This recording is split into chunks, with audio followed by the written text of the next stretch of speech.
Sir Volts?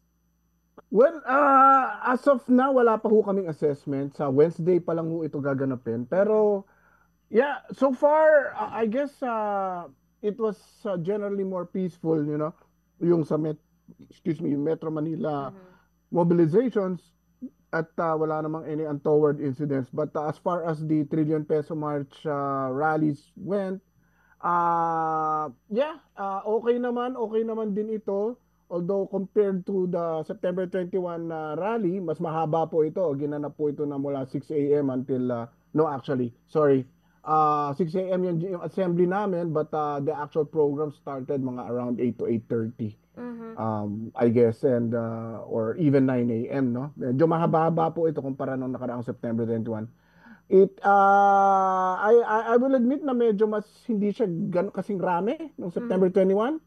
But initial na estimates have gone from between 40,000 to 50,000 yung total for the whole day. Mhm. Mm-mm. Sa pagtaya po ng PNP sa iba't ibang panig po ng ating bansa, umabot po ito ng 160,000 which is Mm-mm. malaking bilang din po, Sir Volt, na lumabas Mm-mm. ng kanilang bahay para ipakita po yung suporta dito po sa panawagan, no, na matigil na ito pong issue po ng korupsyon at mapanagot yung mga nasa likod po ng korupsyon sa ating bansang Pilipinas, Sir Volt. Yeah. Yes, at sabi ko nga, well, to add to that, in fact, yung aming yung numbers na dumating kahapon sa EDSA rally is actually the expectations we were hoping for back in September 21. Mm. Actually, nasa 30,000 nga lang yung gusto sana namin makarating no September 21, but we were given more Mhm. na umabot sa 6 digits alone, no? Sa EDSA alone.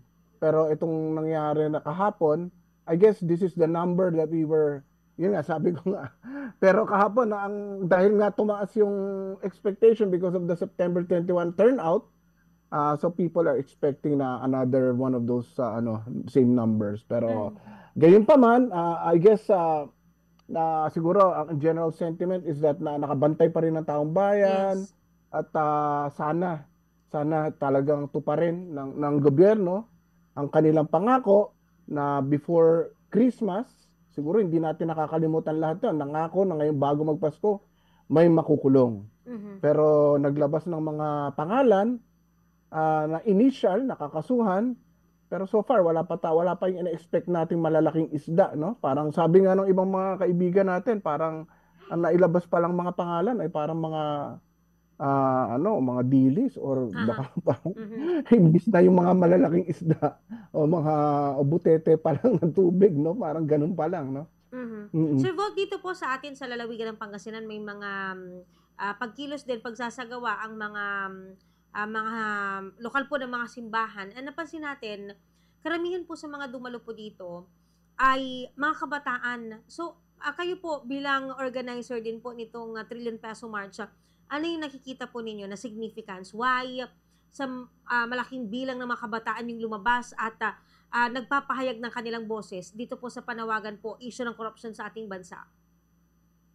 Well, siguro that goes to show na yung generation ngayon na masyado nating parang in a way may criticism sa generation ngayon na walang ginawa kundi mag-gadgets lang, Mhm. walang ginawa kundi mag-social media lang. Baka unti-unti na silang nagigising sa reality na Mhm. itong mga nangyayari ngayon sa bansa ay dapat makialam sila dahil nga kinabukas sila rin naman na magmamana nitong bansang ito at itong mga ibang henerasyon na nauna ng nakikipaglaban lalo-lalo na yung mga older generations, Mhm. especially the veterans sa mga previous fights for justice dito sa bansa natin. Mhm. Baka eventually baka may realization that sa kanila rin mapapunta to itong bansa to, and if they want a good future for themselves and for their offsprings, yung magiging pamilya nila balang araw, baka na-realize nilang kailangan nilang makiisa at kumilos na rin on their own. Mhm. Sir Volta, though we all know na ang isa po sa dahilan nitong kilos protesta o ito pong Trillion Peso March na isinagawa noong September 21 at kahapon po kasabay po ng Andres Bonifacio Day ay para kalampagin yung ating pamahalaan. na gawin yung nararapat sa paglaban sa issue po ng korupsyon. Pero may mga grupo din po na nakisabay po dito. Nakita naman po natin yan, yung kanilang mga dalang placard, pagbibitiw sa pwesto ng ating Pangulong Ferdinand Bongbong Marcos Jr. Kayo po sa Atom 21 Movement, ano po yung take o stand po ninyo sa bagay po na yan, sir? Hindi pa ganun yung panawagan kasi gustong in a way, meron din kaming sense of due process na gustong ibigay sa mga kinauukulan. Una-una, nagkaroon sila ng mga pangako, 'di ba? Nakikilo sila. At yun inaabangan namin na in fact yung Malacanang nag-press con pa na may mga may makukulong bago magpasko. So para sa amin importante 'to, nanonood kami, nag-iintay kami. Talaga bang meron kaming iintayin or wala?